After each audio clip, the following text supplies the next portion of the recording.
Hey everyone, welcome to DARPin Dialogue. With less than a week to go for the 44th general election for our nation, five party leaders jousted over climate change, healthcare, economy, foreign policy, as well as Indigenous reconciliation during Thursday's English language debate. It was their last and best chance to sway voters for September 20th's election. Now, a recent poll is showing that the Liberals and Conservatives are in a deadlock. And to kind of get a sense of what might take place on election night and how the political saga will unfold, we have reached Richard Johnston. He is a professor of political science at UBC. Hi, Richard. How are you? Hi, Ish. I'm fine. Great to hear. Let's just get your reaction to the debate right off the bat. I hated it. Right. It's the worst debate I've ever seen in any country, ever. And I've been around for a long time. The fault was not primarily in the leaders. It was a terrible format. I would say that Sashi Curl did not help the format, and certainly she didn't help herself. Partly she intruded and made herself part of the news. That's not supposed to happen. This is supposed to be about the leaders. But mostly she was stuck in forcing a format that was impossible. 40 seconds to answer a complex question on climate change. No real chance for rebuttal. No chance for any of the leaders to really, truly engage with each other, not even on the one-on-ones. So it was a disaster. What a debate is supposed to do is enable, on one hand, each leader to control his own voice. He gets to say, or she gets to say, what they want to say, right? So they're not saying it through the moderation or mediation of the mass media. They get to control their own voice, just as they do in advertising. But unlike advertising, and this is really key, they engage with each other. So it is in the interest of each of the leaders to call out the alternatives where they disagree and to explore the weaknesses in their argument. And you had essentially no opportunity for that. All you got was a shouting match, which is, I think, also was inherently biased against the Prime Minister. It was everybody else's interest to score points off him. He had no opportunity to reply. The winner, not as a result of landing any blows, but by default actually was Aaron O'Toole. He got his screen time. He was able to be calm. He was not the primary object of attacks. And he seemed competent, relatable, knew his... So any predictions as to what sort of a government we might see Monday night? I'm not sure that it's comprehensively a deadlock. I mean, you don't want to focus on a particular poll. Over the last, since the debate basically, there's been 4 or 5 polls now that show the Liberals with a small lead. And if that continues, then the Liberals will probably get a plurality of the seats, not necessarily a majority. But if you were to go back to 2019, they were a percentage point and a half behind the Conservatives in the overall popular vote. But they got a significantly larger number of seats because they wasted fewer votes. So if they're actually a few points ahead this time, they might actually be in a stronger position than last time. I find it hard to believe that they would be in a strong enough position to actually have a majority. Right. But it may be that we're going to wind up with fundamentally the same situation as last time. Now, having said that, there's also the fine print of the ground, right? And so we talk about elections being won or lost in suburban Vancouver, suburban Toronto. The story on those constituencies where the Liberals hold the seats is they tend to hold them by narrow margins. And from one point of view, that's good for the Liberals in the sense that they're not wasting votes, but it also means that a modest shift toward the Conservatives, or out here toward the NDP, could cost the Liberals a bunch of those seats. And then the other wild card is Quebec. Quebec is this crazy quilt. You've got you've got the Bloc and the Liberals, but then the NDP and the Conservatives are kind of there as well. And the geography of Quebec is such that, again, quite modest shifts can have really surprising effects. For example, if the Conservatives make gains, that may actually give seats to the Liberals by taking votes away from the Bloc. The Bloc is rising now. That's bad news for the Liberals. But who knows? I mean, Yeah, I guess if you force me to put some money on the table, I'd say probably the Liberals are going to take it. They're not going to get a majority, and I wouldn't put a lot of money on the table. All right. Yeah, it's going to be very interesting how Monday night unfolds. With that said, Richard, what do you think the next 4 years in terms of governance will look like? We did talk about some of the topics that they debated on, but what about the opioid crisis, homelessness, things that weren't brought up, Right. things that have impacted, a lot of people. And it's something that, is definitely there. What are we looking at in terms of the next 4 years? It depends on who wins. If it is a Liberal minority government or majority government, but especially a minority government, well, their chief prop will be the NDP, and honestly, they don't disagree that much on stuff.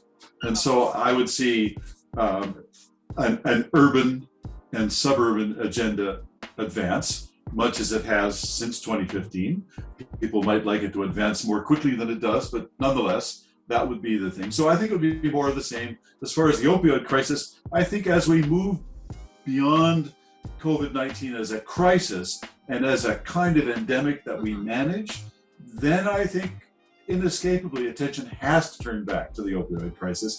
And there, if it's a Liberal majority or minority, I think there will be considerable willingness to move beyond the current situation in terms of decriminalization of drugs. I think there will be an evidence-driven harm reduction strategy that just broadens.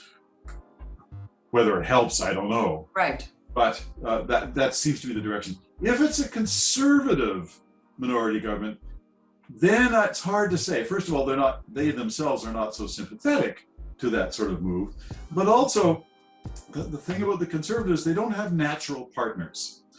The only realistic partner would be the Bloc, actually. Mm-hmm. The Bloc are on these kinds of questions, as the Liberals and the NDP are pretty liberal. Quebec is a very secular, post-religious society, and so in general, they're pretty sympathetic to evidence-based policies and so on. But a de facto situation in which the Conservatives depend on the Bloc is not a very stable parliamentary situation. And if it's a Conservative minority government, they may have trouble pursuing their agenda. And maybe looking even more than Justin Trudeau was for an appeal to the electorate. So I think the future depends on who wins. I would hope that if it is Trudeau, that he is chastened and does not put us through another one of these election cycles one or 2 years down the road. Climate change and affordability are the two big ticket items. Everyone is concerned about it. And today we've got a report saying something that, we don't really want to hear as a city, that we've got the highest evictions in Canada. Now, purchasing a home seems to be a dream for many, many young people. So what exactly is happening when we look at the voter base? Because sure, there is that, okay, a lot of people can't purchase a home with the housing market crisis, but a lot of people also rent. And now we've got the highest eviction. So are they not speaking to a particular voter base here? Are they going to miss out? How is it going to play out? I think the problem is they're in some sense speaking to the air. This is not to say that they're not sincere, right? If you actually look at housing construction, it tends to go up more under the Liberals than under the Conservatives. But here's the problem, right? Most of what they are talking about is about affordable, accessible housing, increasingly social housing, but they don't control the pace of construction. They can put money on the table, but at the end of the day, it's municipalities. And so approval times in Vancouver are such, for example, that whether it's condominiums or rental, it's 2, 3, 4, 5 years before a lot of these projects are completed. So a lot of it is just, frankly, kind of symbolic position taking. The housing market has many parts to it, and of course, not in this conversation are the homeowners, right? They're seeing massive appreciation in their home values, and they'd like that to continue. So you have it's a market where you actually have some contrasting motives here. Right. It's really hard to talk about in any way that is actually really useful for voters in an election. So is that a reason that we're not really seeing a concrete plan from anyone? Basically, I mean, essentially what they're talking about is the number of housing starts that they will be responsible for over the next few years. Mm-hmm. But, you know, they do differ in the degree of generosity, right? That the Liberals and the NDP are talking about putting more money on the table than the Conservatives are. We did see during Trudeau's campaign trail that he was pelted with gravel. Yes. We have seen mobs of anti-vacciners. You know, we have seen protesters holding signs up supporting the PPC. When we look at all of this, where does democracy stand in today's political landscape for our country? The protesters, who do seem to be aligned with the PPC, yeah, they do represent a worrisome force, right? They are somewhere between anarchic and fascist in many ways in their views. How numerous they are is another question. But the fact that they feel licensed to do this is worrisome. It does suggest that the boundaries of civility are stretching and cracking. Right. What is especially striking is when they're blocking entrances to hospitals. I mean, that just leaves you to scratch your head. What are these people thinking? This is not directing anything at Justin Trudeau or any of the party leaders. It's actually making it hard for people who need to get to the hospital to do so, or for medical staff to go to work. Now, I suppose folks like this have always been around. The new worrisome feature is they're not random. They're being coordinated on social media, and it makes you worry about the larger pattern of social media's contribution to democracy, which frankly hasn't been particularly positive.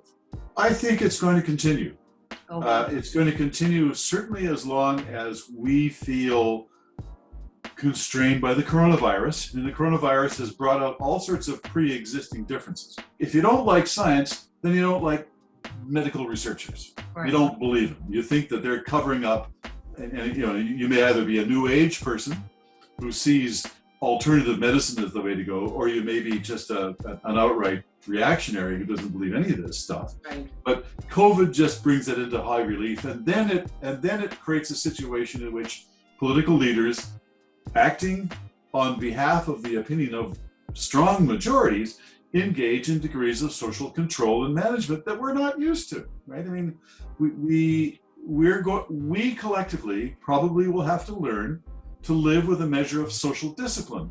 We'll probably be wearing masks even after we're all vaccinated. Right. Correct. You know, we'll get to go indoors. We'll get to do a semblance of a lot of the stuff that we used to do, but we're going to be wearing masks unless we're confident that we're amongst people who are not strangers to us. And that's gonna have, I think, over the long run, a kind of corrosive effect on social relations. Absolutely. Richard Johnston, thank you so much for taking time to speak with us today. We truly appreciated it. It's a pleasure. Follow us on Facebook, Instagram, Twitter, and YouTube. Like, share, and subscribe.